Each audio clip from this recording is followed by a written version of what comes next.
आज का हमारा टॉपिक है अधिगम, जिसको आप इंग्लिश में लर्निंग भी कहते हैं। अधिगम का अर्थ होता है सीखना, सामान्य अर्थों में। सामान्यतः अधिगम का अर्थ सीखना होता है। अधिगम एक प्रक्रिया है जो जीवन पर्यंत चलती रहती है। जीवन पर्यंत चलने का मतलब है कि जब तक इंसान जिंदा है तब तक अधिगम होता रहता है उसके जीवन में। वो कुछ ना कुछ अपनी जीवन को आगे बढ़ाते हुए उसके उस प्रक्रिया के दौरान कुछ ना कुछ सीखता रहता है, एवं जिसके द्वारा वो कुछ ना कुछ ज्ञान अर्जित करता रहता है, या हम कह सकते हैं कि उस ज्ञान को अर्जित करने के कारण उसके व्यवहार में परिवर्तन देखने को मिलता है। इसको इस तरह से हम समझ सकते हैं कि कोई व्यक्ति 20 साल की उम्र में उसका जो व्यक्तित्व होता है, उसका जो व्यवहार होता है, अगर आप उससे 40 साल की उम्र में मिलेंगे तो आप ये पाएंगे कि वो कुछ नवीन ज्ञान को अर्जित कर चुका है और उसके व्यवहार में परिवर्तन के कारण उसकी ओवरऑल पर्सनैलिटी यानी कि व्यक्तित्व में आपको एक परिवर्तन देखने को मिलेगा। अधिगम व्यक्तित्व के सर्वांगीण विकास में सहायक है। जब भी कोई बालक लगातार उम्र के साथ, उम्र की वृद्धि और विकास के साथ ज्ञान अर्जित करता रहता है समय समय पर, अगर वो परिवर्तन और वो ज्ञान का अर्जन सकारात्मक होता है उसके विकास के लिए, तो ये उसके सर्वांगीण विकास में सहायक होता है और उसके जो जीवन के लक्ष्य हैं, जो शिक्षा का एक उद्देश्य होता है, उन जीवन के लक्ष्यों को प्राप्त करना, उनको प्राप्त करने में ये लर्निंग जो है, अधिगम यानी कि सीखना, सहायक होता है। कई मनोवैज्ञानिकों ने अपने तरीके से सीखना यानी कि अधिगम को परिभाषित किया है। इसी में से क्रो एंड क्रो एक मनोवैज्ञानिक हुए हैं, उन्होंने परिभाषित किया है सीखना आदतों, ज्ञान और अभिवृत्तियों का अर्जन है। इसको अगर हम गहराई से समझें तो क्रो एंड क्रो ये कहना चाहते हैं कि सीखना जो होता है उसमें हमारी पर्सनालिटी में, हमारे व्यक्तित्व में आदतों का अर्जन होता है, उसमें आदतों का निर्माण होता है और वो उन आदतों का निर्माण ज्ञान को अर्जित करने से होता है, नवीन ज्ञान को अर्जित करने से होता है। और इसी के साथ साथ जीवन की वृद्धि और विकास के साथ साथ व्यक्तित्व में अभिवृत्तियों का भी अर्जन किया जाता है। अभिवृत्ति से अर्थ है कि व्यक्तित्व में पसंद, नापसंद, चाहत का भी अर्जन किया जाता है और उससे व्यक्तित्व में कई कौशलों की वृद्धि होती है।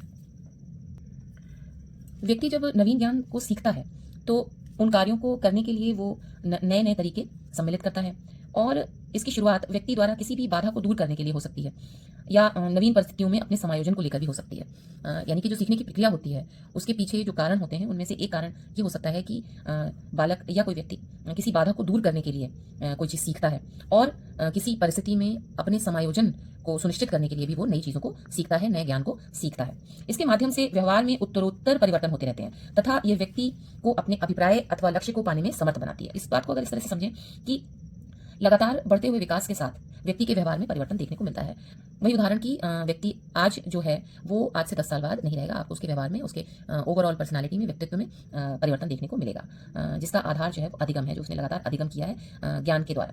और व्यक्ति का जो लक्ष्य होता है उसको पाने में भी ये जो सीखना है, अधिगम है, उसको समर्थ बनाता है। जीवन पर्यंत चलने वाली प्रक्रिया है, इस चीज़ को हम समझ चुके हैं। तीसरा पॉइंट है ज्ञान अर्जित करने की प्रक्रिया है। अधिगम को हम इस तरह से भी समझ सकते हैं कि ज्ञान अर्जित करने की प्रक्रिया है। अर्जित करने का मतलब होता है कि एक ऐसे परिस्थिति में किसी चीज़ का सीखना कि जो परिस्थिति का निर्माण विशेष रूप से नहीं किया गया है, जो एक प्राकृतिक स्थिति है। प्राकृतिक स्थितियों में, परिस्थितियों में सहज रूप से जब ज्ञान का अर्जन बालक के द्वारा किया जाता है तो ये कहा जाता है कि अधिगम में जो सीखना है वो ज्ञान अर्जित करने की प्रक्रिया है। चौथा पॉइंट है व्यवहार में परिवर्तन की प्रक्रिया है। जाहिर है कि जब भी बालक कोई नए ज्ञान की प्राप्ति करता है तो उसके जरिए से उसके व्यवहार में एक परिवर्तन देखने को मिलता है। व्यक्तित्व के सर्वांगीण विकास में सहायक प्रक्रिया। जब भी बालक कोई सकारात्मक चीज सीखता है तो जाहिर है कि वो सीखना, वो ज्ञान उसके व्यक्तित्व में समायोजित हो जाता है, सम्मिलित हो जाता है और उस बहुत सारे ज्ञान के सम्मिलन से उस बच्चे का सर्वांगीण विकास देखने को मिलता है। इसलिए हम कह सकते हैं कि सीखना सर्वांगीण विकास में सहायक प्रक्रिया है। अगला है नवीन परिस्थितियों में समायोजन की प्रक्रिया। सीखने की जो प्रक्रिया होती है वो व्यक्ति को नई परिस्थितियों में समायोजन करने के लिए सहयोग करती है और किसी भी विशेष परिस्थिति में अगर व्यक्ति को समायोजन करना है तो उसे उस परिस्थिति से संबंधित नवीन जो ज्ञान है उसको सीखना ही पड़ेगा, तभी वो वहां समायोजन कर पाएगा। लक्ष्य को पाने में समर्थ बनाने की प्रक्रिया।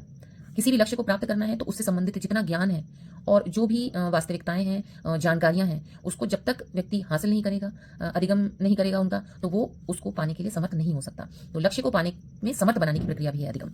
नवीन ज्ञान और नवीन प्रक्रियाओं को प्राप्त करने की प्रक्रिया है।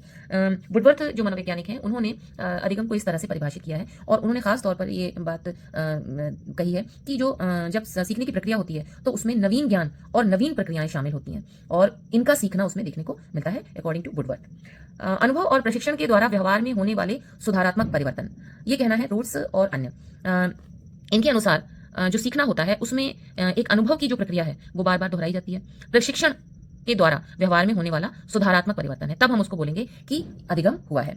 यानी कि इसमें अनुभव होता है, सीखने में बालक अनुभव ग्रहण करता है और फिर प्रशिक्षण हासिल करता है और तब जाके उसके व्यवहार में जो सुधार होता है, इस तरह का जो परिवर्तन होता है देखने को मिलता है, तो इसको हम अधिगम प्रक्रिया कहेंगे।